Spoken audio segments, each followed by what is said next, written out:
most of the compute is not used. Like 85% of the time, a data center is not used. Yeah, that's wild. Yeah, because yeah, that's so wild. But what was the incentive for it to be used before you guys, when you were just doing the Kubernetes, BitTorrent, whatever kind of thing? For the data centers?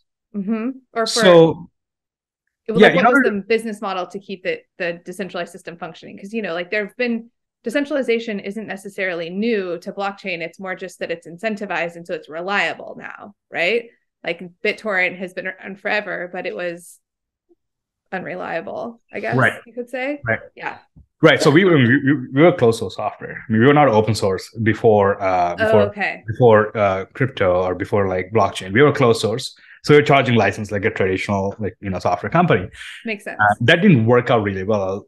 I'll tell you, because infrastructure being closed source is a very, very hard sell.